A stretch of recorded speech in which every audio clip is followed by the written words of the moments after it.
За баярлалаа. Одоо ч зөвхөн тогтоолын төсөлтэй холбоотой асуудал ярих уу? Тий.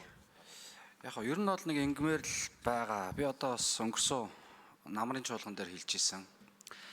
Энэ төрийн бас байгууллагуудаас энэ үндэсний зөвлөлд нэр дэвшиж орж ирж байгаа хүмүүсийн асуудал. За тэгээд үндэсний зөвлөлийн өөрөх нь мэдээж чиглэл тодорхой бий. Одоо жишээлбэл нийгмийн даатгалын үндэсний зөвлөлийн 21 оны үйл ажиллагаанд хийсэн системчилсэн үнэлгээнд хийсэн одоо улсын хурлын сонсон танилцуулга дээр бол үйл ажиллагааны хэрэгжилтэд үр дүн суурилсан дүн шинжилгээ үнэлэлт дүгнэлт хангалтгүй, батлагдсан аргачлалыг бүрэн дагаагүй, байгууллагын ололт давуу тал, сул тал, боломж, аюул зандлыг тодорхойлох SWOT шинжилгээ хийгээгүй, тулгарч байгаа асуудлуудыг тодорхойлоогүй, хэрэгжээгүй болон хангалтгүй хэрэгжсэн арга хэмжээнүүдийн талаар тайлагнаагүй, зөвхөн ололттой талуудыг онцлсон гэдэг юм. Ингээд маш олон алдаа дутагдлууд гараад байгаа. Тэгээ өнөөдөр нийгмийн даатгалын сан маань өөрөө ямар адилтай байгаа вэ? Үндэсний зөвлөлтөөр тодорхой байгууллагуудаас төлөөлөл орж ирээд сонгогдоод 5-6 жилээр суугаад идэг. Гэтэл нөгөө нийгмийн даатгалын сан нь өөрөө ямар төвшөнд байгаа вэ гэдгээ бид нар бас нэлээд сайн бодох ёстой. Энэ дээр бас нэг тодорхой хэмжээний дүгнэлтүүд хийх ёстой болов гэж харж байгаа.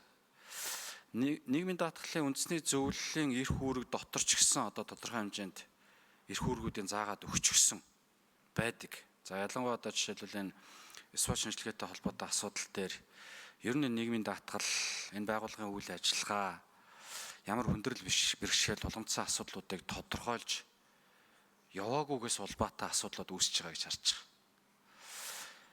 Нийгмийн даатгалын үйл ажиллагаа ч гэсэн доголдсонтой холбоотой асуудлууд байна. Энэ дээр тодорхой хэмжээний алдаа дутагдууд байгаад байгаа учраас хөндлөнгийн хан шинжилгээ үнэлгээнүүд хийгдэхгүй байгаад байгаа учраас магадгүй хийгдсэн нь зөв хийгдэж чадахгүй байгаад байгаа учраас энд асуудал байгаа болов гэж хараад байна л та.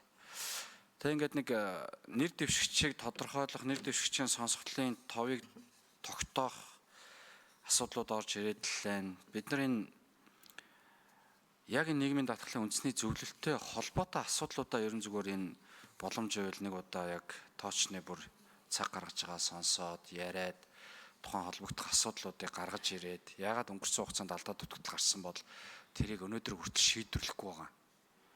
Яагаад залруулахгүй байгаа. Яагаад энэ үндэсний зөвлөлд ажиллаж байгаа сонгогдсон нэр дэвшиж байгаа магадгүй одоо ороод ажиллаж байгаа үндэсний зөвлөлийн гишүүд нь хариуцлага хүлээдгүй гэдэг энэ холбоо бүхий асуудлуудыг ч гэсэн нэг удаа бас хөндөж ярих нь бол зөв болов гэж бодож байгаа. Баярлалаа.